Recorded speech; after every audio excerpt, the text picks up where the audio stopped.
আজ আমরা নতুন টপিক সম্পর্কে জানব, লোহিতচ্যুতি এবং ইমারসনের প্রভাব।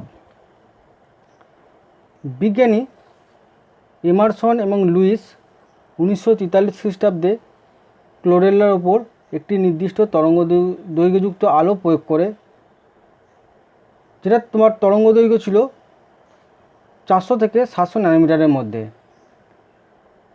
বিজ্ঞানীরা কী করেছিল যে প্রত্যেকটা তরঙ্গ দৈর্ঘ্যের মধ্যে শ্বাস সংশ্বাসের হার কেমন হয় তারা পরিমাপ করেছিল।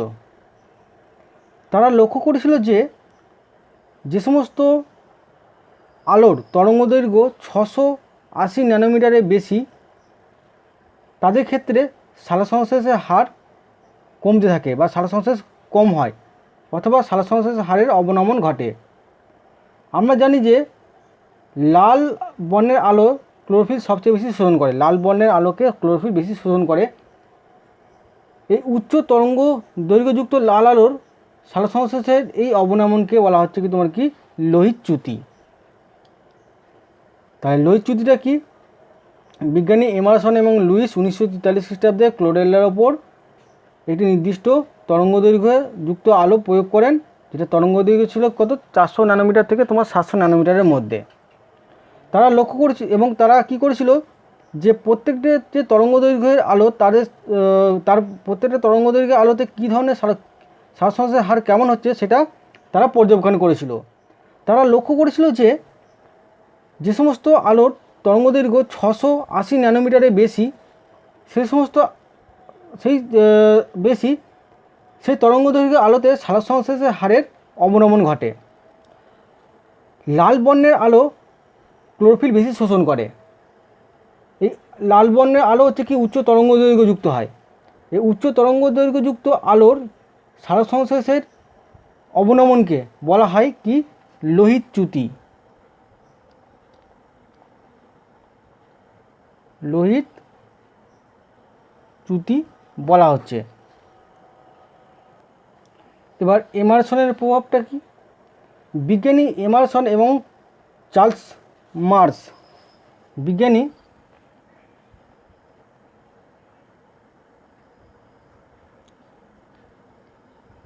এমারসন এবং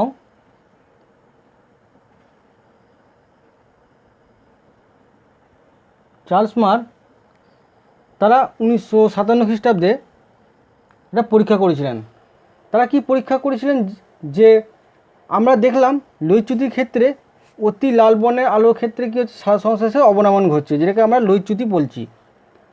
এমারসন এবং চার্লস মার্শ তারা পরীক্ষা করেছিল যে অতি লাল আলোর পরিবর্তে অতি লাল আলোর পরিবর্তে যেটা হচ্ছে তোমার তরঙ্গ দৈর্ঘ্য 680 বেশি, সেটার পরিবর্তে কম তরঙ্গ দৈর্ঘ্যযুক্ত আলো, যেমন কমলা লাল বর্ণের আলো,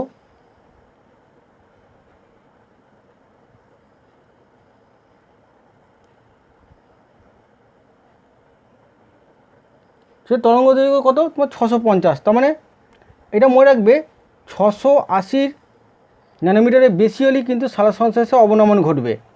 তার নিচে হলে কী হচ্ছে শ্বাস সংশ্বাস কী হবে সেটা এবার জানবো। তাহলে এমারসন এবং চার্লস মার্শ কী করেছিল, তোমার লাল আলোর পরিবর্তে উচ্চ তরঙ্গ দৈর্ঘ্যে যে আলো, তোমার লাল আলোর পরিবর্তে তারা কী করেছিল তুলনামূলক কম তরঙ্গ দৈর্ঘ্যযুক্ত আলো, কমলা লাল বর্ণের আলো তারা প্রয়োগ করেছিলেন এবং শ্বাস সংশ্বাসের হার নির্ণয় করেছিলেন। দেখেছিলেন যে কমলা লাল বর্ণের আলো বা কম তরঙ্গ দৈর্ঘ্যযুক্ত আলোর ক্ষেত্রে শ্বাস সংশ্বাসের হার বৃদ্ধি পাচ্ছে। তারা আরও কী করেছিলেন, তারা পৃথকভাবে একবার লাল আলো ফেলেছিলেন পৃথকভাবে, আর একবার কী হচ্ছে কমলা লাল বর্ণের আলো তোমার ফেলেছিলেন, নিয়ে যে শ্বাস সংশ্বাস যে হারটা হয়েছিল সেটা যোগ করেছিলেন। দেখা গেছে পৃথকভাবে তোমার লাল আলো এবং কমলা আলো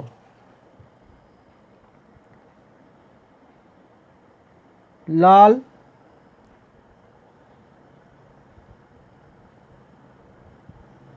কমলা লাল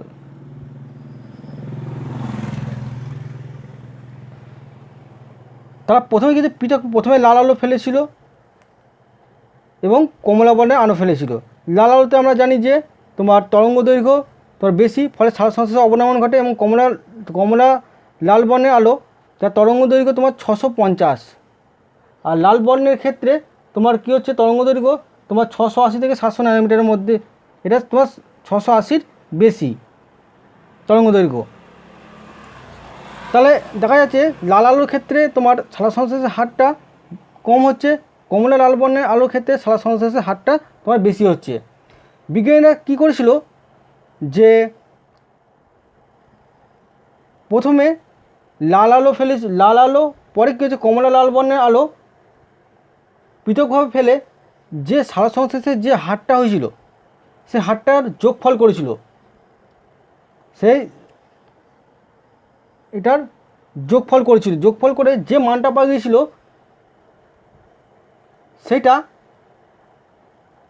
সেটার মান তোমার একসঙ্গে লাল এবং কমলা আলো ফেললে যে সালোক সংশ্লেষের হার বেশি সেটা সবচেয়ে বেশি হচ্ছে। তারা দেখলো তাহলে কি হলো, লাল বর্ণ আলাদা করে ফেললো এবং কমলা বর্ণ আলাদা করে ফেললো, এবং যে সালোক সংশ্লেষের হারটা পাওয়া গেল সেটার মানটা একসঙ্গে তোমার আলো দুটো ফেললে যে সালোক সংশ্লেষের হারটা সেটা বেশি হচ্ছে, মানে একসঙ্গে যখন লাল এবং কমলা বর্ণ ফেলা হচ্ছে সেটার ক্ষেত্রে সালোক সংশ্লেষের হারটা বেশি হচ্ছে। একে বলা হচ্ছে, এই যে একসঙ্গে দুটি ভিন্ন তরঙ্গদৈর্ঘ্যের আলো প্রয়োগ করে সালোক সংশ্লেষের হারের বৃদ্ধিকে বলা হচ্ছে তোমার এমারসনের প্রভাব। তাহলে এমারসনের প্রভাবটা কি? বিজ্ঞানী এমারসন এবং চার্লসমার 1957 খ্রিস্টাব্দে একটি পরীক্ষার পর্যবেক্ষণ করেন যে অতি লাল বর্ণের আলোর পরিবর্তে তুলনামূলক কম তরঙ্গদৈর্ঘ্যের আলো, কমলা লাল বর্ণের আলো প্রয়োগ করলে দেখা যাচ্ছে সালোক সংশ্লেষের হার বৃদ্ধি পাচ্ছে। তারা লক্ষ্য করেছিলেন যে পৃথকভাবে লাল আলো এবং কমলা বর্ণের আলো প্রয়োগ করলে তাদের সালোক সংশ্লেষের হারের যোগফলের চেয়ে দুটি বর্ণের আলো একসঙ্গে প্রয়োগ করলে সালোক সংশ্লেষের হারটা বেশি হয়। এই দুটি ভিন্ন দৈর্ঘ্যের আলো প্রয়োগে সালোক সংশ্লেষের হারের বৃদ্ধির ঘটনাকে বলা হচ্ছে কি তোমার কি এমারসনের প্রভাব।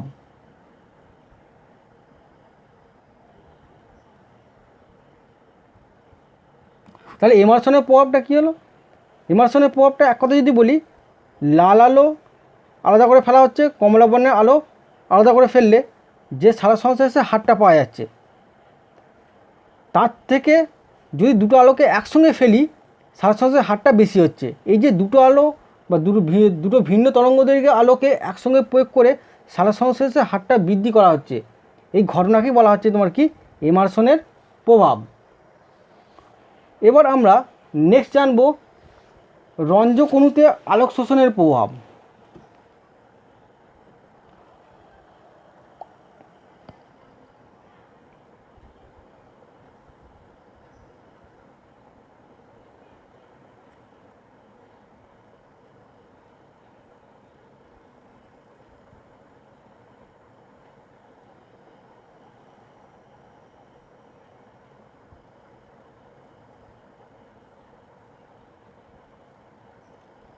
রঞ্জক অণুতে আলোক শোষণের প্রভাব কী হয়? আমরা জানি ক্লোরোফিল সূর্যালোক ফোটন কণা শোষণ করে এবং উত্তেজিত হয়, উত্তেজিত সালোক সংশ্লেষ প্রক্রিয়া ঘটে থাকে। তাহলে ক্লোরোফিল কী হচ্ছে, ফোটন কণা শোষণ করলে কী হচ্ছে, ইলেকট্রন তার কী করে, এই যে ফোটন কণা শোষণ করলে ইলেকট্রনটা উত্তেজিত হয় এবং ইলেকট্রনটা কী হচ্ছে স্থিতিশক্তি লাভ করে। আর ইলেকট্রন যখন স্বাভাবিক অবস্থায় থাকে তখন তাকে বলা হয় গ্রাউন্ড স্টেট। প্রথমে যখন ক্লোরোফিলটা ইলেকট্রন শোষণ করলে সেটা কী হচ্ছে উত্তেজিত হয়ে এবং এই যে ইলেকট্রনের মধ্যে কী হচ্ছে তোমার স্থিতিশক্তি সঞ্চয় হয়। ইলেকট্রন যখন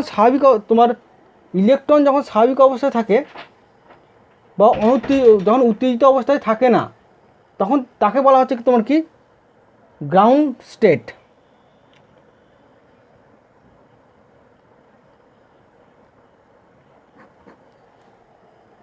ইলেকট্রন যখন তোমার ফোটন কণা শোষণ করছে না, তখন কি হচ্ছে, তখন গ্রাউন্ড স্টেটে থাকছে। ক্লোরোফিল বা অন্যান্য রঞ্জক উপাদান যদি ফোটন কণা শোষণ করে এবং তার মধ্যস্থ শক্তি একটি ইলেকট্রন গ্রাউন্ড স্টেট থেকে, তখন কি হচ্ছে, ইলেকট্রনটা গ্রাউন্ড স্টেট থেকে উচ্চতর কক্ষে পৌঁছায়।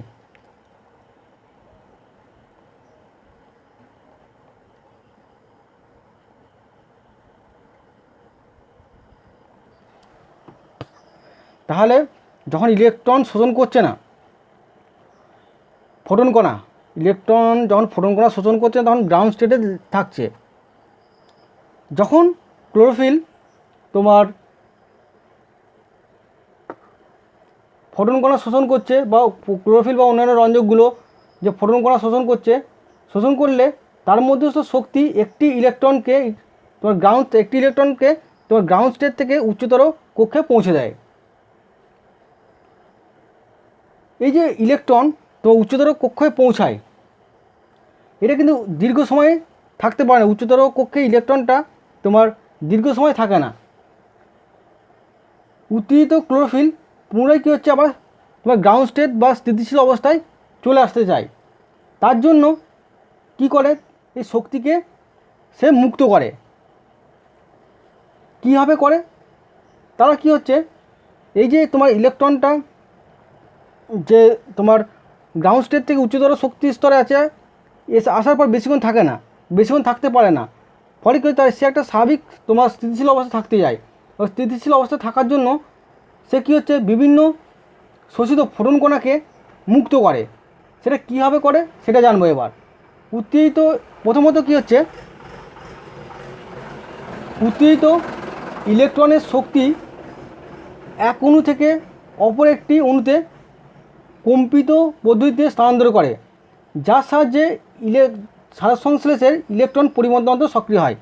তাহলে কী হচ্ছে, এ একটা তোমার অণু, এ একটা অণু ক্লোরোফিল অণু, এই যে শক্তিকে তারা কী হচ্ছে, এক অণু থেকে পরবর্তী অণুতে কী হচ্ছে তোমার স্থানান্তর করে। কি পদ্ধতিতে, কম্পনের মাধ্যমে, ভাইব্রেশন পদ্ধতিতে একটা অণু থেকে পরবর্তী অণুতে শক্তিটাকে ট্রান্সফার করে, বা শক্তিটাকে কী হচ্ছে তোমার রূপান্তর ঘটায়। এর ফলে কী হচ্ছে, এই যে শক্তির কম্পনের পদ্ধতিতে স্থানান্তর করছে শক্তিটাকে, এর ফলে সারসংশ্লেষে যে ইলেকট্রন পরিবহন তন্ত্র সেটা কী হচ্ছে, সক্রিয় হয়। দু নম্বর কি, উত্তেজিত অণু তার শক্তি তাপশক্তি রূপে মুক্ত করে। উচ্চ শক্তি স্তরে এসছে তোমার ইলেকট্রন ফোটন কণা শোষণ করে। কীভাবে কী করে, এই উত্তেজিত তোমার অণুটা তার শক্তিটা তাপশক্তি রূপে মুক্ত করছে। মুক্ত করে কী হচ্ছে, সে আবার স্থিতিশীল অবস্থায় চলে যাচ্ছে। 3 নম্বর কি, উত্তেজিত অণু শোষিত ফোটন কণার থেকে বেশি তরঙ্গদৈর্ঘ্যের ফোটন কণা ত্যাগ করে। মানে উত্তেজিত অণুটা যে ফোটন কণা শোষণ করেছে তার থেকে বেশি তরঙ্গদৈর্ঘ্যের ফোটন কণা সে ত্যাগ করে কী হচ্ছে, স্থিতিশীল অবস্থায় চলে যায়। এই যে উত্তেজিত অণু শোষিত ফোটন কণার চেয়ে বেশি তরঙ্গদৈর্ঘ্য ফোটন কণা ত্যাগ করে, এই ঘটনাকে বলা হয় ফ্লুরোসেন্স। এই ঘটনাকে কী বলে, ফ্লুরোসেন্স। ফয়লয় হস্যু রয়কা দন্ত সহায়িকা দন্ত নয় দন্ত সহায়। ফ্লুরোসেন্স পরীক্ষা আছে। ফ্লুরোসেন্সটা কি, ফ্লুরোসেন্স হলো, ধরো কোনো একটি কণা তোমার ফোটন কণা শোষণ করেছে, যে তোমার যে ফোটন কণা শোষণ করেছে তার চেয়ে বেশি পরিমাণে কী হচ্ছে, বা বেশি তরঙ্গদৈর্ঘ্যে ফোটন কণা যদি সে নির্গত করে বা ত্যাগ করে, সেই ঘটনাকে বলছি তোমার কি, ফ্লুরোসেন্স। তা ফ্লুরোসেন্সের মাধ্যমে কী হচ্ছে, তোমার এই যে উত্তেজিত কণা সে কী হচ্ছে, আবার স্বাভাবিক অবস্থা বা স্থিতিশীল অবস্থায় সে চলে যাচ্ছে। নেক্সট কি,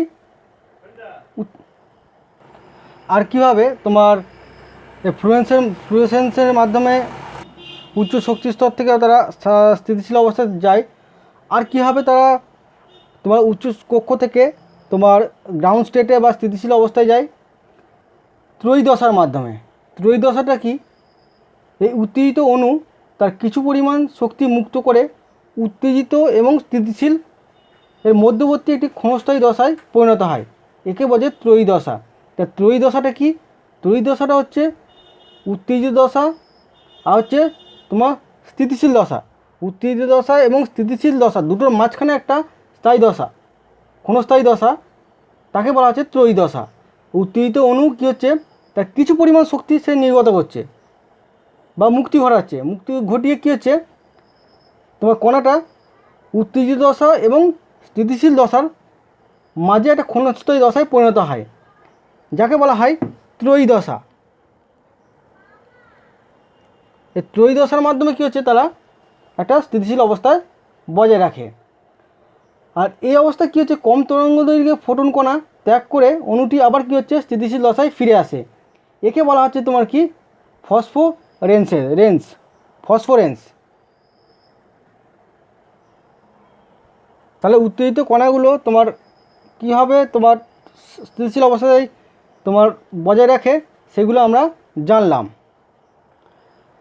এবার আমরা নেক্সট জানবো যে সালোকসংশ্লেষীয় রঞ্জকতন্ত্র। এটা খুব গুরুত্বপূর্ণ বা ইম্পর্টেন্ট, এটা পরীক্ষায় আসে। সালোকসংশ্লেষীয় রঞ্জকতন্ত্র বা ফটো সিস্টেম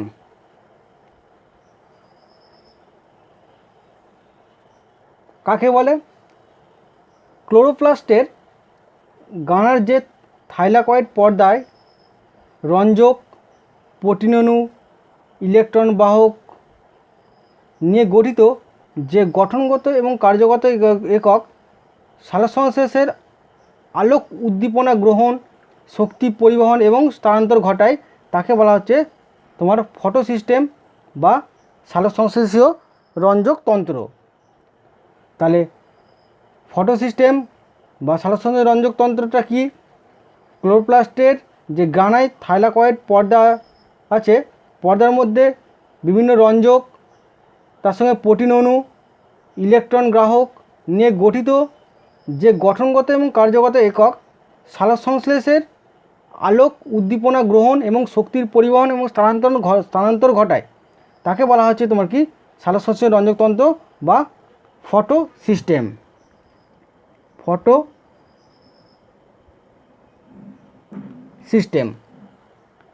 এই ফটো সিস্টেমের কেন্দ্রে একটি বিক্রিয়া স্থান থাকে, যাতে বিশেষ ধরনের ক্লোরোফিল এ অণুর ডাইমার থাকে। এই যে ফটো সিস্টেমের মধ্যে তোমার একটা বিক্রিয়া কেন্দ্র থাকে,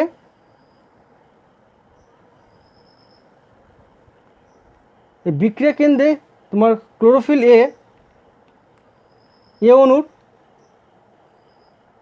ডাইমার অবস্থান করে। কি কি? সেটা হচ্ছে তোমার কি, P70 এবং P70 এর ডাইমার, যেটাকে বলা হচ্ছে তোমার কি PS1 ডাইমার, PS1 এবং P680 এর ডাইমার, PS2। দুটো কী হচ্ছে তোমার এই বিক্রিয়া কেন্দ্রে ক্লোরোফিল এর ডাইমারগুলো থাকে। বিক্রিয়া কেন্দ্রের দীর্ঘ তরঙ্গদৈর্ঘ্য আলো, এই বিক্রিয়া কেন্দ্রের মধ্যে কী হচ্ছে, দীর্ঘ তরঙ্গদৈর্ঘ্য আলো তোমার গৃহীত হয়। কোর বা কেন্দ্রকে ঘিরে, এই যে তোমার বিক্রিয়া কেন্দ্রকে ঘিরে তোমার বিভিন্ন ধরনের কী হচ্ছে, আলোক শোষণকারী তোমার বিভিন্ন রকম কণাগুলো থাকে, যাদের বলা হচ্ছে, যেগুলো কী হচ্ছে তোমার অ্যান্টেনা হিসাবে কাজ করে।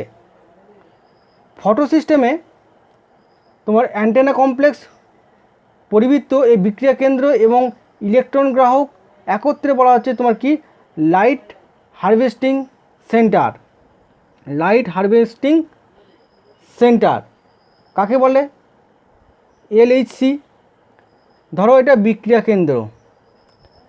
কেন্দ্র, এখানে কি হচ্ছে তোমার PS1 এবং PS2 থাকছে। এই বিক্রিয়া কেন্দ্রে সরাসরি কিন্তু তরঙ্গদৈর্ঘ্য আলো আসে না, তার আগে বিভিন্ন রকম পিগমেন্ট থাকে, বিভিন্ন রকম পিগমেন্টগুলো থাকে, রঞ্জক থাকে। সেই রঞ্জক কী হচ্ছে, তোমার সূর্য থেকে আগত যে ফোটন কণা শোষণ করে কী হচ্ছে, তারপর কী হচ্ছে তোমার এই যে বিক্রিয়া কেন্দ্রে আসে, এই যে তোমার কী হচ্ছে বিক্রিয়া কেন্দ্রকে ঘিরে কে থাকছে, তোমার যে ফোটন কণার গ্রাহকগুলো থাকছে, বিক্রিয়া কেন্দ্রকে ঘিরে যে ফোটন কণার গ্রাহক থাকে তাকে তাকে বলা হচ্ছে তোমার কি অ্যান্টেনা বা অ্যান্টেনা কমপ্লেক্স, যেগুলো থাকে তাকে বলা হচ্ছে কি অ্যান্টেনা কমপ্লেক্স। এই ফটো সিস্টেমে অ্যান্টেনা কমপ্লেক্স, এই অ্যান্টেনা কমপ্লেক্স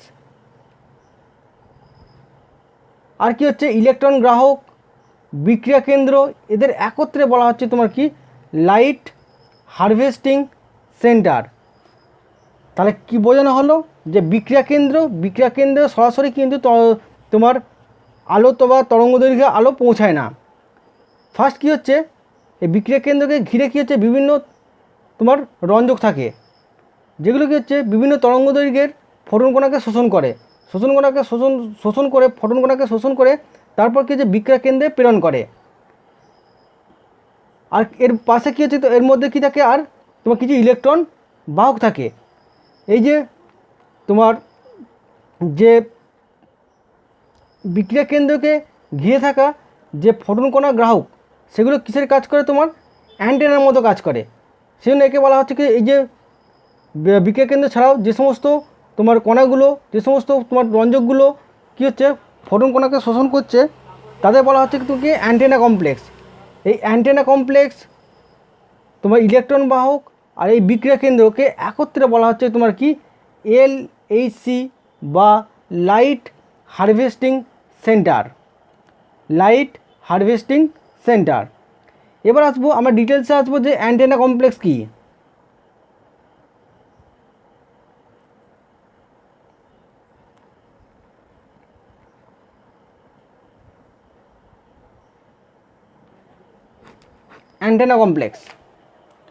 অ্যান্টেনা কমপ্লেক্সটা হচ্ছে ক্লোরোপ্লাস্টের গ্রানায় যে থাইলাকয়েড পর্দায় রঞ্জকতন্ত্রের যে উপাদানগুলো উপস্থিত থাকে, সেগুলো কি কি, তোমার ক্লোরোপ্লাস্টেড,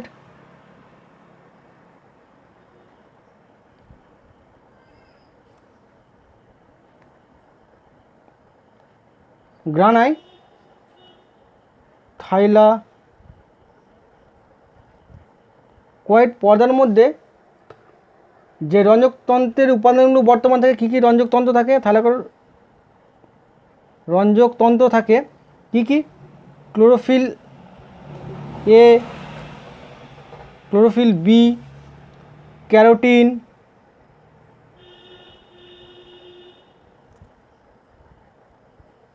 ক্যারোটিনয়েড, ফাইকোবিলিন,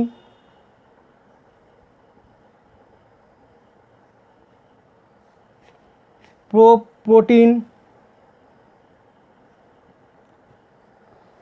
এগুলো থাকছে। এগুলো একত্রে কি হচ্ছে তোমার আলোক সহায়ক তোমার দূরগামী রঞ্জকতন্ত্র বা অ্যান্টেনা কমপ্লেক্স গঠন করে। তাহলে অ্যান্টেনা কমপ্লেক্স কীভাবে গঠিত হয়, ক্লোরোপ্লাস্টের যে গানায় যে থাইলাকয়েড রঞ্জকতন্ত্র থাকছে, তার মধ্যে কী থাকছে, এই যে থাইলাকয়েড রঞ্জকতন্ত্রের মধ্যে কী থাকছে, chlorophyll A, chlorophyll B, carotenoid, phycobilin এবং প্রোটিন, এগুলো সহযোগে গঠিত হচ্ছে কি তোমার কি অ্যান্টেনা কমপ্লেক্স। রঞ্জকতন্ত্রের বিভিন্ন উপাদানগুলো তোমার এই যে বিভিন্ন উপাদানগুলো chlorophyll A, chlorophyll B, carotenoid, phycobilin, protein, এরা কী হচ্ছে তারা আলাদা আলাদা তরঙ্গ দৈর্ঘ্যের ফোটন কণাকে শোষণ করে উত্তেজিত হয়। কোনো রকম বিক্রিয়া মানে আলোক বিক্রিয়া ঘটার আগেই ধরো এরা ফোটন কণাকে শোষণ করলো, তোমার ক্লোরোফিল A, ক্লোরোফিল B বা ক্যারোটিনয়েড বা ফাইকোবিলিন বা প্রোটিন, তাদের মধ্যে আলোক বিক্রিয়াটা ঘটার আগেই শোষিত ফোটন কণাকে তারা তাপ শক্তি রূপে বিকিরণের দ্বারা একটা স্থিতিশীল অবস্থায় নিয়ে আসে। এক্ষেত্রে যে প্রতিপ্রভ কণার তরঙ্গ দৈর্ঘ্য শোষিত কণার চেয়ে দীর্ঘতর হয়। এক্ষেত্রে কী হচ্ছে, প্রতিপ্রভ কণার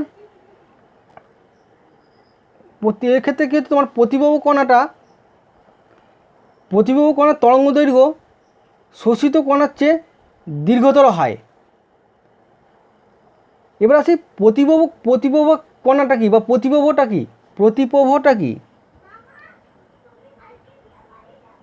প্রতিপ্রভটা কি? প্রতিপ্রভটা হচ্ছে যে পদ্ধতিতে কোনো বস্তু দ্বারা যে তরঙ্গদৈর্ঘ্য আলো শোষিত হয় তার চেয়ে যদি বেশি তরঙ্গদৈর্ঘ্যে আলো সে বিচ্ছুরণ ঘটায় তাকে বলা হয় প্রতিপ্রভা।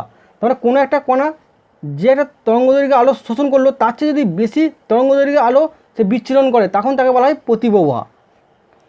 তাহলে কী হচ্ছে, তোমার এই সমস্ত তোমার রঞ্জকগুলো তোমার ফোটন কণা বিভিন্ন তরঙ্গদৈর্ঘ্যে ফোটন কণা শোষণ করে কী হচ্ছে, তাদের মধ্যে কোনো আলোক বিক্রিয়া ঘটার আগেই ফোটন কণাকে তাপশক্তি বা প্রতিপ্রভ শক্তি বিকিরণ করে তারা একটা স্থিতিশীল অবস্থায় নিয়ে আসে। এক্ষেত্রে কী হয়, তোমার প্রতিপ্রভ কণার তরঙ্গদৈর্ঘ্য শোষিত কণার চেয়ে কী হচ্ছে দীর্ঘ হয় বা বেশি হয়। এভাবে কী হচ্ছে, ধরো একটা কণা থেকে তোমার পরবর্তী কণা, এভাবে একটা কণা থেকে শক্তি পরবর্তী কণাতে তোমার স্থানান্তরিত হয়। অবশেষে কী হচ্ছে, তোমার কোথায় এসে পৌঁছায়? অবশেষে বিক্রিয়া কেন্দ্রে, এই যে বিক্রিয়া কেন্দ্রে যে ক্লোরোফিল এ, সে ক্লোরোফিল এতে পৌঁছায় অবশেষে শক্তিটা। একে এই যে তোমার ফোটন কণার যে শক্তিটা বিভিন্ন কণার মাধ্যমে তোমার বিক্রিয়া কেন্দ্রে আসছে, বিজ্ঞানীদের ভাষায় একে বলা হচ্ছে তোমার কি অনুনাদ বা রেজোনেন্স। অনুনাদ ইংরেজিতে বলে রেজোনেন্স, RESONANCE, রেজোনেন্স বলা হচ্ছে। বিভিন্ন রঞ্জক কণা দ্বারা বিভিন্ন তরঙ্গদৈর্ঘ্যে আলো শোষণের মধ্যে দিয়ে কী হচ্ছে, ক্লোরোফিল এ অণুটা উত্তেজিত হচ্ছে। সেই জন্য আলোক সহায়ক রঞ্জকতন্ত্রকে বিক্রিয়া কেন্দ্রের অ্যান্টেনা কমপ্লেক্স বলা হচ্ছে। সেই জন্য আলোক সহায়ক যে রঞ্জকগুলোকে বিক্রিয়া কেন্দ্রের তোমার অ্যান্টেনা বলা হচ্ছে। তোমার আমরা অ্যান্টেনার সাহায্যে কী হচ্ছে, বিভিন্ন তরঙ্গদৈর্ঘ্যে তরঙ্গ তোমার শোষণ করে। যেমন রেডিওর ক্ষেত্রে তোমার স্টিকটা থাকে একটা অ্যান্টেনা বলা হয়, ওর মাধ্যমে কী হচ্ছে যে বিভিন্ন রকম তরঙ্গগুলোকে যেমন সে অ্যাবজর্ব করে বা শোষণ করে, তেমনই কী হচ্ছে ক্লোরোফিল এ অণুটা বা বিক্রিয়া কেন্দ্রের মধ্যে কী থাকছে ক্লোরোফিল এ অণু। ঠিক আছে, এই ক্লোরোফিল এ সরাসরি কী হচ্ছে ফোটন কণাটা তোমার শোষণ করতে পারছে না। এই শোষণ কণাগুলো শোষণ করছে কারা? এই যে বিক্রিয়া কেন্দ্রের বাইরে বিভিন্ন রকম তোমার রঞ্জক থাকছে, যেমন ক্লোরোফিল বি, ক্যারোটিনয়েড, ফাইকোবিলিন এবং প্রোটিন থাকছে। এরা কী হচ্ছে তোমার ফোটন কণাটা শোষণ করছে। এবার এই যে ক্লোরোফিল বি বা ক্যারোটিনয়েড বা ফাইকোবিলিন, প্রোটিন, এরা কিন্তু সেম তরঙ্গদৈর্ঘ্যের তোমার ফোটন কণা শোষণ করছে না, বিভিন্ন তরঙ্গদৈর্ঘ্যের ফোটন কণা শোষণ করছে। পুরা শোষণ করার পর তাদের মধ্যে কোনরূপ যাতে রাসায়নিক আলোক রাসায়নিক বিক্রিয়া না ঘটে, সেই জন্য কী হচ্ছে, তারা সেই ফোটন কণার শক্তিকে তোমার তাপশক্তি এবং প্রতিপ্রভ শক্তিরূপে বিকিরণ করে একটা স্থিতিশীল অবস্থায় নিয়ে আসে। আর প্রতিপ্রভ কণার তরঙ্গদৈর্ঘ্য যে শোষিত কণার চেয়ে তোমার বেশি হয়। কণাটা যে পরিমাণ তোমার শক্তি তোমার তরঙ্গদৈর্ঘ্য শোষণ করছে তার চেয়ে বেশি তরঙ্গদৈর্ঘ্য সে বিকিরণ করছে বা বিচ্ছুরণ ঘটাচ্ছে। সেই তরঙ্গদৈর্ঘ্যগুলো কী হচ্ছে, একটা কণা থেকে পরবর্তী কণা এসে অবশেষে কী হচ্ছে তোমার বিক্রিয়া কেন্দ্রে যে ক্লোরোফিল এতে পৌঁছায়। বিজ্ঞানীদের ভাষায় একে বলা হচ্ছে তোমার কি অনুনাদ বা রেজোনেন্স। সেই জন্য কী হচ্ছে, এই যে বিভিন্ন রঞ্জকের দ্বারা, এই যে বিভিন্ন ক্লোরোফিল এ ছাড়া বিভিন্ন রঞ্জকের দ্বারা কী হচ্ছে তরঙ্গদৈর্ঘ্য আলো শোষণ করে ক্লোরোফিল এ অণুকে উত্তেজিত করছে। সেই জন্য বলা হচ্ছে আলোক সহায়ক রঞ্জককে, এই যে আলোক সহায়ক যে রঞ্জকগুলো আছে যেগুলো অ্যান্টেনা কমপ্লেক্স বলা হচ্ছে, আলোক সহায়ক রঞ্জকতন্ত্রকে বিক্রিয়া কেন্দ্রে অ্যান্টেনা কমপ্লেক্স বলা হয়। এবার নেক্সট আসবো বিক্রিয়া কেন্দ্র বা রিয়াকশান সেন্টার। নেক্সট হচ্ছে আমাদের বিক্রিয়া কেন্দ্র বা রিয়াকশান সেন্টার।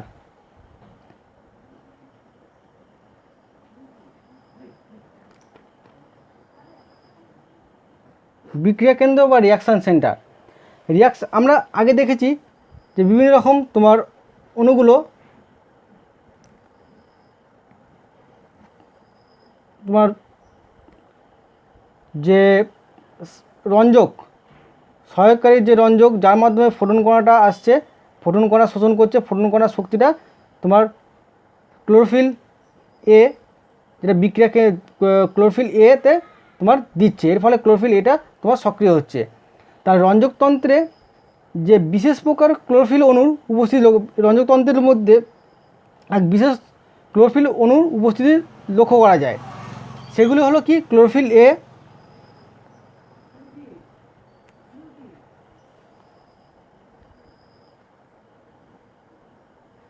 ক্লোরোফিল এ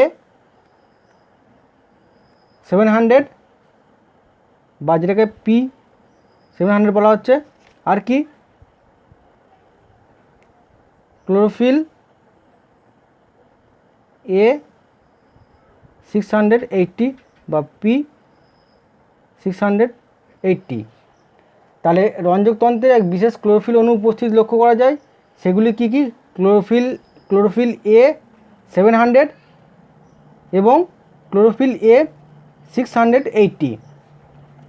এই দুই ধরনের ক্লোরোফিল, এই যে দুই ধরনের ক্লোরোফিল এ, এই দুই ধরনের ক্লোরোফিল এ তোমার কি হচ্ছে, তোমার 700 এবং 680 ন্যানোমিটার তরঙ্গ দৈর্ঘ্যের আলো শোষণ করে কি হচ্ছে, তোমার উত্তেজিত হয়। আর আলো থেকে যে আগত শক্তি এসে কী হচ্ছে, এই ক্লোরোফিল থেকে ইলেকট্রন ত্যাগ করতে সাহায্য করছে। ফলে এই দুই ক্লোরোফিল অণু এই দুই ক্লোরোফিল অণুর মধ্যে কী হচ্ছে, দুটো আলাদা আলাদা বিক্রিয়া কেন্দ্র তোমার গঠন করছে। হ্যাঁ, আলোক বিক্রিয়া কেন্দ্র থেকে ইলেকট্রন বেরিয়ে যাওয়ার পর এই ক্লোরোফিলগুলো কী হচ্ছে, আবার গ্রাউন্ড স্টেটে, আমরা পড়েছি যে প্রথমে কী হচ্ছে, তোমার গ্রাউন্ড স্টেটে যেখানে কী হচ্ছে, তোমার কোনো ইলেকট্রন শক্তি গ্রহণ করছে না বা ফোটন কণা শোষণ করছে না বা স্থিতিশীল অবস্থা থাকছে, এক কথায় কি, আবার ক্লোরোফিলগুলো ইলেকট্রন তোমার ত্যাগ করে আবার স্থিতিশীল অবস্থায় চলে আসছে। তাহলে বিক্রিয়া কেন্দ্রটা কি বললাম, বিক্রিয়া কেন্দ্রটা হচ্ছে তোমার রঞ্জকতন্ত্রে এক বিশেষ ধরনের ক্লোরোফিল অণু উপস্থিতি লক্ষ্য করা যায়। সেগুলো কি কি, ক্লোরোফিল এ 700 বা যেটাকে P700 বলা হচ্ছে, আর ক্লোরোফিল এ 680 বা P680 বলা হচ্ছে। আর এই দুই ধরনের ক্লোরোফিল তোমার কী হচ্ছে, 700 এবং 680 ন্যানোমিটার তরঙ্গ দৈর্ঘ্যে আলো শোষণ করছে। এই দুটো আলোক কেন্দ্র কি কি, তোমার P700 P680, এই দুই আলোক তরঙ্গ দৈর্ঘ্যের এই যে বিক্রিয়া কেন্দ্রে বা আলোক কেন্দ্রে, এই দুটো আলোক কেন্দ্রের 700 এবং 680 তরঙ্গ দৈর্ঘ্যে আলো শোষণ করলে এরা কি হচ্ছে, উত্তেজিত হয়। ক্লোরোফিল দুটো, এই ক্লোরোফিল এ তোমার 700 এবং ক্লোরোফিল এ 600, 700 ন্যানোমিটার তোমার P700 এ হচ্ছে 700 ন্যানোমিটার তরঙ্গ দৈর্ঘ্য আলো গ্রহণ করে কী হচ্ছে, উত্তেজিত হয়। আর ক্লোরোফিল এ 680 বা P680 এ কী হচ্ছে, 680 তরঙ্গ দৈর্ঘ্য আলো শোষণ করে কী হচ্ছে, উত্তেজিত হয়। উত্তেজিত হলে কী হচ্ছে, এই দুটো ক্লোরোফিল থেকে কী হচ্ছে, ইলেকট্রনটা বেরিয়ে যায় বা ইলেকট্রন ত্যাগ করে। ইলেকট্রন ত্যাগ করলে কী হচ্ছে, এরা আবার পুনরায় কী হচ্ছে, তোমার গ্রাউন্ড স্টেট বা তোমার স্থিতিশীল অবস্থায় চলে যায়। আর এই দুটো ক্লোরোফিলের কী হচ্ছে, এই দুটো ক্লোরোফিল কী হচ্ছে, এরা আলাদা আলাদা বিক্রিয়া কেন্দ্র বা রিয়াকশান সেন্টার এরা গঠন করে। তাহলে বিক্রিয়া কেন্দ্র এবং অ্যান্টেনা কমপ্লেক্স সম্পর্কে জানলাম। তাহলে এক কথায় বলা যেতে পারে অ্যান্টেনা কমপ্লেক্স কী হচ্ছে, বিভিন্ন তরঙ্গ দৈর্ঘ্যের ফোটন কণাকে শোষণ করছে, সেগুলো হচ্ছে ক্লোরোফিল এতে পাঠাচ্ছে। আর বিক্রিয়া কেন্দ্রে কে থাকছে, বিশেষ ধরনের ক্লোরোফিল থাকছে, সেই ক্লোরোফিলটা কী কী, ক্লোরোফিল এ 700 এবং ক্লোরোফিল ক্লোরোফিল এ 700 এবং ক্লোরোফিল এ 680, এই দুটো থাকছে। এরা হচ্ছে কি, এই যে তোমার তরঙ্গ দৈর্ঘ্যের যে তোমার অ্যান্টেনা কমপ্লেক্স থেকে আগত তোমার শক্তিটাকে গ্রহণ করে ইলেকট্রন ত্যাগ করছে, ইলেকট্রন ত্যাগ করে কী হচ্ছে, আবার পুনরায় কী হচ্ছে, গ্রাউন্ড স্টেটে বা তোমার স্থিতিশীল অবস্থায় চলে যাচ্ছে। এবার আসবো এই যে সালোকসংশ্লেষের রঞ্জকতন্ত্রের প্রকারভেদ।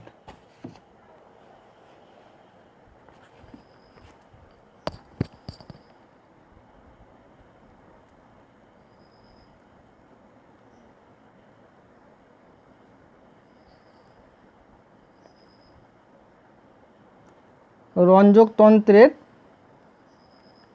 প্রকারভেদ, সালোকসংশ্লেষের রঞ্জকতন্ত্রকে আমরা দুটো ভাগে ভাগ করি। একটা হচ্ছে কি তোমার কি, PS1, PS1, 2 নম্বর কি PS2। PS1 মানে হচ্ছে ফটো সিস্টেম 1 বা পিগমেন্ট সিস্টেম 1। 2 নম্বরটি কি ফটো সিস্টেম 2 বা পিগমেন্ট সিস্টেম 2। প্রতিটি এই যে পিগমেন্ট সিস্টেম 1 বা 2 এ প্রতিটিতে কী হচ্ছে 250 থেকে 400টি অণু রঞ্জক 400 অণু রঞ্জক বর্তমান থাকে। প্রতিটিতে কী হচ্ছে তোমার 250 থেকে 400টি রঞ্জক অণু থাকে।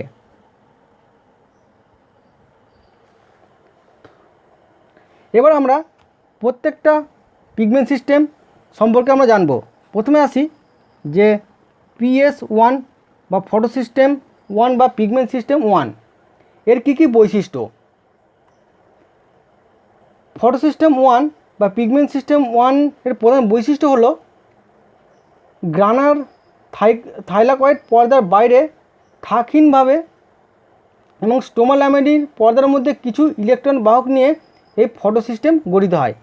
তাহলে ফটো সিস্টেম 1টা কী হচ্ছে গ্রানার মধ্যে ক্লোরোপ্লাস্টের যে গানার থাইলাকয়েড যে পর্দার বাইরে থাকহীনভাবে, মানে থাক নয় বা পরস্পর সজ্জিত নয়, থাকহীনভাবে এই অংশ এটা থাকে। আর স্টোমা ল্যামেলির পর্দায় তোমার কী হচ্ছে কিছু ইলেকট্রন বাহক নিয়ে এই ফটো সিস্টেম 1টা তোমার গঠিত হচ্ছে। এখানে ক্লোরোফিল এ এর আধিক্য বেশি হয়।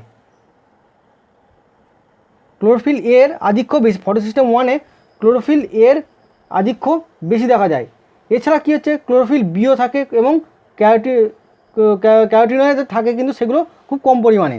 এছাড়া কি থাকে কম পরিমাণে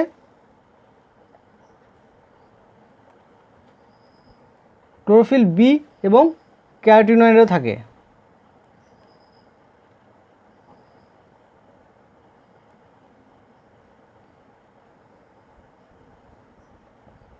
তাহলে আর কি বৈশিষ্ট্য ফটো সিস্টেম 1-এ ফটো সেন্টার বা আলোক কেন্দ্রে আলোক উৎপাদী অংশ বা LH1 এবং ইলেকট্রন বাহক থাকে। আর সবগুলি কী হচ্ছে থাইলাকয়েড পর্দার প্রোটিনের ওপর অবস্থান করে। তাহলে ফটো সিস্টেম 1-এ তোমার কী হচ্ছে ফটো সেন্টার বা যেটাকে বলা হচ্ছে LHC1 ফটো সেন্টার বা LHC1 এবং ইলেকট্রন বাহক থাকে। সেগুলো কোথায় থাকে এই যে থাইলাকয়েড যে পর্দার মধ্যে যে প্রোটিনের ওপর তো অবস্থান করছে।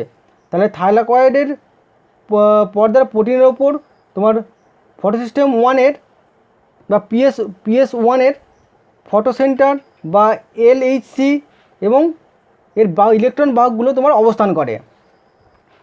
আর আলোক কেন্দ্রে বিশেষ ক্লোরোফিল এ অণুর তোমার ডায়মার থাকে, যেটা কি হচ্ছে তোমার 700 ন্যানোমিটার তরঙ্গদৈর্ঘ্যে আলো শোষণ করে।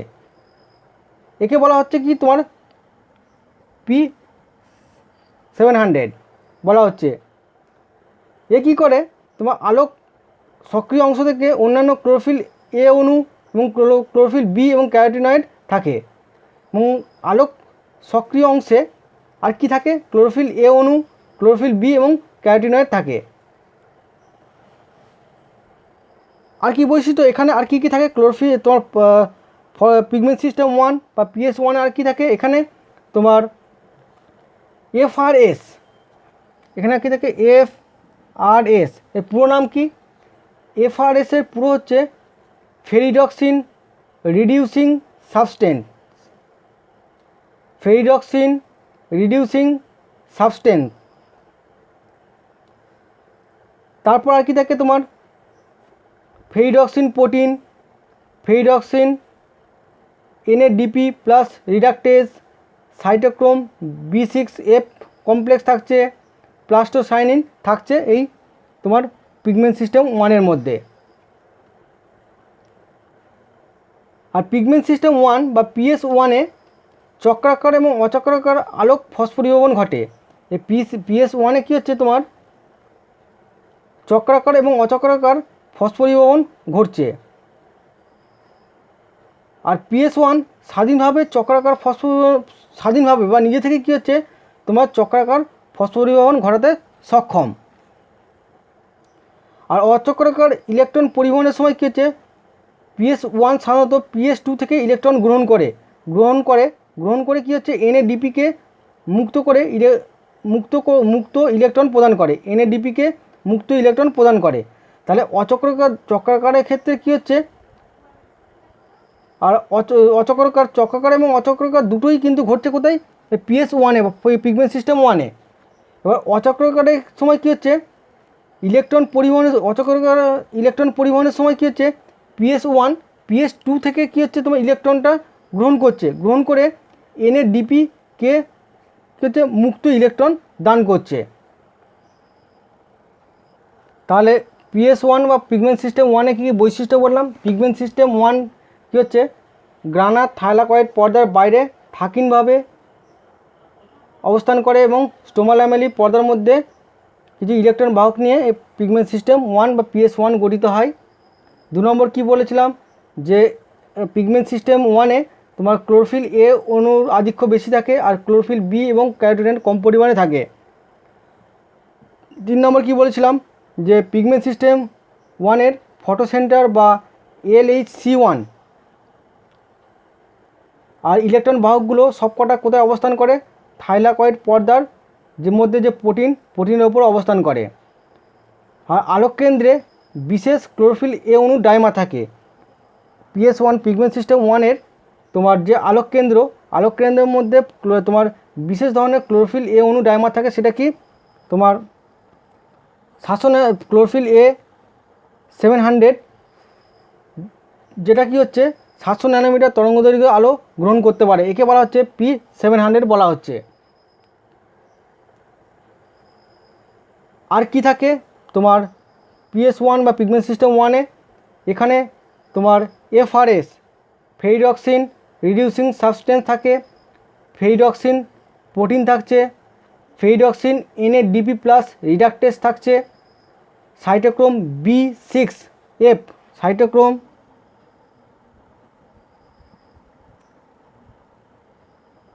B6F কমপ্লেক্স থাকছে আর প্লাস্টোসাইনিন থাকছে। এই PS1 বা পিগমেন্ট সিস্টেম 1-এর মধ্যে কী হচ্ছে তোমার চক্রাকার এবং অচক্রাকার আলোক ফসফরিভবন ঘটে। আর PS1 স্বাধীনভাবে কী হচ্ছে চক্রাকার ফসফরিভবন ঘটাতে সক্ষম।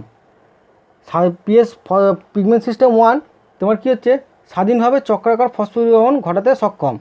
আর অচক্রাকার তোমার ফসফরিভবনের ক্ষেত্রে কী হচ্ছে PS1 PS2 থেকে ইলেকট্রনটা গ্রহণ করে NADP-কে মুক্ত ইলেকট্রন প্রদান করে। এগুলো হচ্ছে কি তোমার PS1-এর তোমার বৈশিষ্ট্য। এই PS1-এর তারা কীভাবে কাজ করে, ধরো এটা হচ্ছে তোমার কি রিয়াকশান সেন্টার বা বিক্রিয়া কেন্দ্র।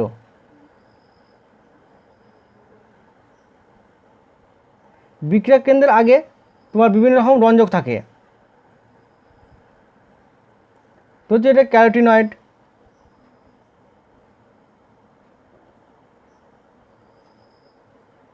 ক্লোরোফিল B, ক্লোরোফিল A তোমার যেটা হচ্ছে তোমার এটা ক্লোরোফিল A এই ক্লোরোফিল এটা তোমার ধরো 770, এটা হচ্ছে 710, এটা 735। আর পিগমেন্ট সিস্টেম 1 বা বিক্রিয়া কেন্দ্রে কী থাকছে তোমার P700। তাহলে কী হচ্ছে এই রঞ্জকতন্ত্রে তোমার ফোটন কণা, সূর্য থেকে যে ফোটন কণা আসছে, ফোটন কণাটা কী হচ্ছে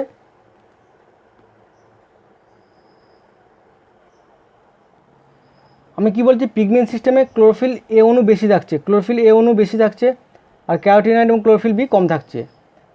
এই ফোটন কণাগুলো তোমার ক্যারোটিনয়েড, ক্লোরোফিল বি, অন্যান্য প্রোটিন তোমার শোষণ করছে। শোষণ করে কী হচ্ছে, অনুনাদ বা রেজোনেন্সের পদ্ধতির মাধ্যমে কী হচ্ছে, তোমার ফোটন কণার শক্তিকে পরবর্তী কণার মধ্যে আসছে বা রূপান্তর করছে, পরবর্তী তোমার কণার মধ্যে রূপান্তর করে অবশেষে কী হচ্ছে, বিক্রিয়া কেন্দ্রে তোমার প্রেরণ করছে। বিক্রিয়া কেন্দ্রে তোমার কী থাকছে, তো বিশেষ ধরনের ক্লোরোফিল এ থাকে, যেটা বিশেষ ধরনের ক্লোরোফিল এর তোমার ডাইমার থাকে, যেটা কি P700। এই P700 তোমার ফোটন কণাটা শোষণ করে কী হচ্ছে, উত্তেজিত হয়ে ইলেকট্রন ত্যাগ করছে। যখনই কী হচ্ছে, তোমার P700 তোমার ফোটন কণা শোষণ করছে, তখন কী হচ্ছে, সেখান থেকে কী হচ্ছে, ইলেকট্রন তোমার মুক্ত হচ্ছে। ইলেকট্রন মুক্ত হলেই এ আবার কী হচ্ছে, তোমার স্বাভাবিক অবস্থায় চলে যাচ্ছে বা তোমার স্থিতিশীল অবস্থায় চলে যাচ্ছে। আর ক্লোরোফিল এই যে ফোটন কণার শক্তি শোষণ করে কী হচ্ছে, ইলেকট্রন ত্যাগ করছে, সেই ইলেকট্রন নির্গমন ঘটে এবং জারণ বিজারণের ফলে কী হচ্ছে, এই ইলেকট্রনটা ফেরিডক্সিন নামক বাহক প্রোটিন থাকে, তার মাধ্যমে ফেরিডক্সিনের মাধ্যমে NADP-কে বিজারিত করে এবং NADP বিজারণের জন্য প্রয়োজনীয় হাইড্রোজেন তোমার জলের আলোক বিয়োজনের থেকে উৎপন্ন হয়। তাই ইলেকট্রনটা এই যে ত্যাগ করলো, ইলেকট্রনটা তোমার কী হচ্ছে, ফেরিডক্সিনের মাধ্যমে NADP প্লাসকে বিজারিত করলো। ইলেকট্রনটা বিজারিত করে তোমার NADP বিজারণের জন্য যে প্রয়োজনীয় হাইড্রোজেনটা লাগছে, সে হাইড্রোজেনটা কোথা থেকে পাচ্ছে, তোমার জলের আলোক বিয়োজনের ফলে যে উৎপন্ন যে হাইড্রোজেন, সেখান থেকে কী হচ্ছে, তোমার হাইড্রোজেনটা পাচ্ছে। নেক্সট আসবো PS2 বা পিগমেন্ট সিস্টেম 2। PS2 বা পিগমেন্ট সিস্টেম 2 এর বৈশিষ্ট্যগুলো কী কী? এই পিগমেন্ট সিস্টেম 2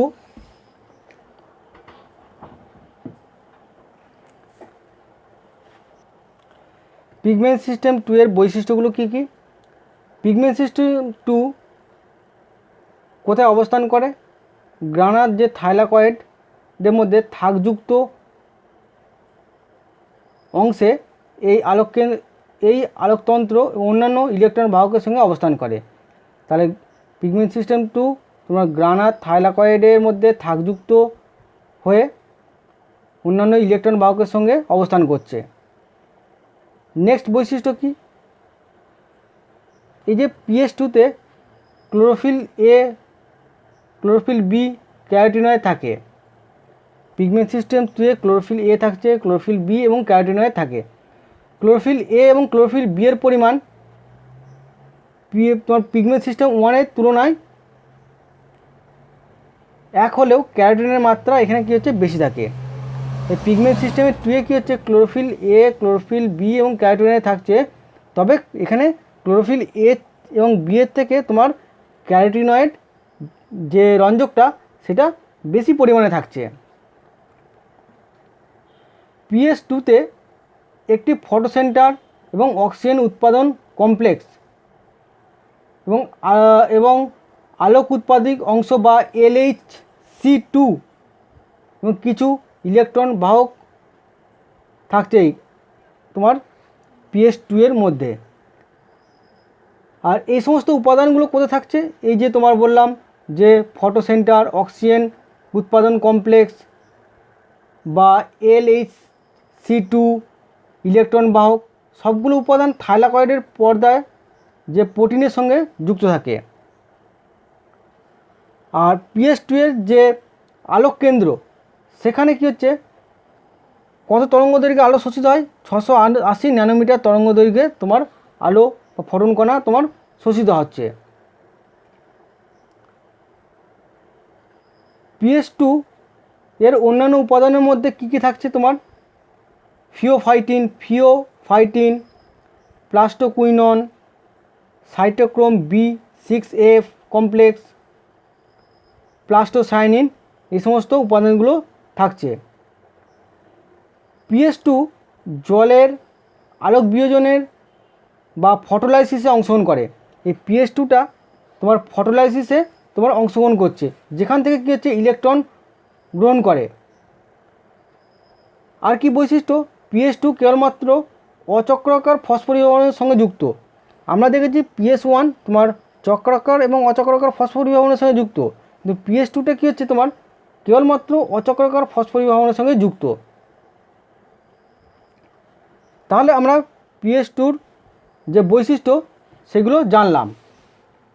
এই PS2-র ক্ষেত্রে কি হয় তোমার, এখানে কি বলেছি, কি বেশি থাকে, ক্লোরোফিল এ এবং ক্লোরোফিল বি এর চেয়ে তোমার ক্যারোটিনয়েড বেশি থাকে।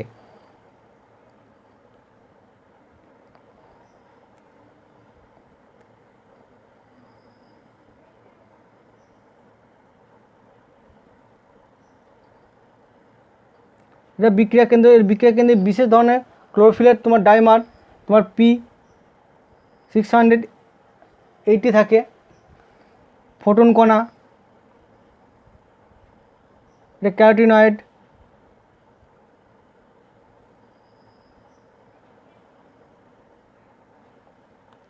Chlorophyll B, chlorophyll A, chlorophyll এ,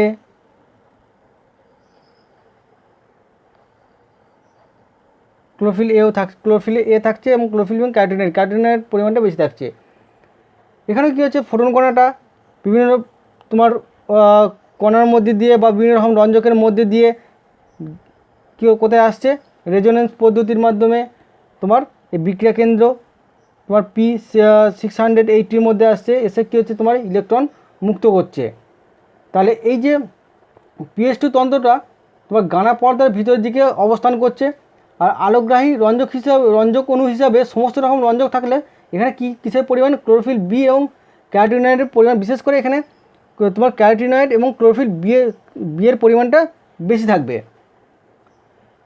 আর বিক্রিয়া কেন্দ্রে তোমার P680 তোমার বিশেষ ক্লোরোফিলের ডাইমার থাকছে, যেটা কি হচ্ছে 680 তরঙ্গদৈর্ঘ্যের যে ফোটন কণা শোষণ করছে, সে শোষণ করে কী হচ্ছে উত্তেজিত হয়ে কী হচ্ছে ইলেকট্রনকে তোমার ত্যাগ করছে। এটা হচ্ছে PS2 বা ফটো সিস্টেম 2। এবার আমরা জানবো ফটো সিস্টেম 1 এবং ফটো সিস্টেম 2 এর মধ্যে ডিফারেন্স কী। PS1টা তোমার থাইলাকয়েড পর্দার বাইরের দিকে অবস্থান করে, আর PS2টা কী হচ্ছে তোমার PS1 PS2। এটাই, এই যে ডিফারেন্সটা ভালো করে করবে, এটা পরীক্ষায় দেয়, প্রত্যেকবারই দিয়ে থাকে। PS1টা কী হচ্ছে থাইলাকয়েডের পর্দার বাইরের দিকে অবস্থান করে, আর PS2টা হচ্ছে থাইলাকয়েড পর্দার ভিতর দিকে অবস্থান করছে। PS1-এর বিক্রিয়া কেন্দ্রে ক্লোরোফিল কী থাকে, ক্লোরোফিল এ 700 থাকে, আর PS2 এ বিক্রিয়া কেন্দ্রে ক্লোরোফিল এ P680 থাকছে, আর এখানে P700 তোমার থাকছে। PS1-এর মধ্যে কী বলেছি, চক্রাকার এবং অচক্রাকার উভয় ফটোফসফোরাইলেশন ঘটে থাকছে, আর PS2-তে কেবলমাত্র অচক্রাকার বা অনাবর্তক ফটোফসফোরাইলেশনের সঙ্গে যুক্ত। আর সালোকসংশ্লেষের PS1-এর ক্ষেত্রে কী হচ্ছে, PS1 এর ক্ষেত্রে সালোকসংশ্লেষকারী ব্যাকটেরিয়া এবং উন্নত উদ্ভিদের ক্ষেত্রে তোমার PS1টা পিগমেন্ট সিস্টেম 1টা দেখতে পাওয়া যায়। আর PS2টা হচ্ছে উন্নত সমস্ত উদ্ভিদের ক্ষেত্রে PS2টা দেখতে পাওয়া যায়। আর PS1-এ কী হচ্ছে তোমার বিভিন্ন রকম, বিশেষ করে তোমার 680 তরঙ্গদৈর্ঘ্যের ঊর্ধ্বে আলো শোষণ করে, আর PS2টা হচ্ছে কি 680-র নিচে তরঙ্গদৈর্ঘ্যের আলো শোষণ করে। PS1-এ প্রধান আলোকগ্রাহী অংশ ক্লোরোফিল এ প্রধান রঞ্জক। তাহলে PS1-এ প্রধান রঞ্জক কী হচ্ছে, ক্লোরোফিল এ। আর PS2-তে হচ্ছে কি তোমার প্রধান রঞ্জকটা কি তোমার ক্লোরোফিল বি এবং ক্যারোটিনয়েড থাকে। PS1-এ তোমার হিল বিক্রিয়া ঘটে না, আর PS2-তে কী হচ্ছে হিল বিক্রিয়া এবং ফটোলাইসিস ঘটে, কী হচ্ছে অক্সিজেন উৎপন্ন হয়। PS1-এ তোমার হিল বিক্রিয়া ঘটে না, আর PS2-তে কী হচ্ছে হিল বিক্রিয়া ঘটে বা ফটোলাইসিস তোমার ঘটে কী হচ্ছে অক্সিজেন উৎপন্ন হয়। PS1 কী হচ্ছে শক্তিশালী জারক হিসাবে PS1 শক্তিশালী জারক হিসাবে কাজ করে এবং NADP-কে বিজারিত করে তোমার NADPH2 সৃষ্টি করে, NADPH2 তোমার সৃষ্টি করে। আর পিগমেন্ট সিস্টেম 2 এর কী হচ্ছে, এখানে শক্তিশালী জারক হিসেবে কাজ করে এবং জলকে বিজারিত করে তোমার অক্সিজেন উৎপন্ন করে। তাহলে PS1 এবং PS2 এর মধ্যে আমরা ডিফারেন্স জানলাম। এই যে পার্থক্যটা, এটা ভালো করে করবে, এটা পরীক্ষায় দিয়ে থাকে, অনেকবার দিয়েছে এবং তোমাদের বেলা আসার সম্ভাবনা বেশি। তাহলে আজকে আমরা সালোক সংশ্লেষে বিভিন্ন রকম রঞ্জক তন্ত্র সম্পর্কে জানলাম। এই রঞ্জক তন্ত্রটা ভালো করে করবে, এটা পরীক্ষায় খুব ইম্পর্ট্যান্ট।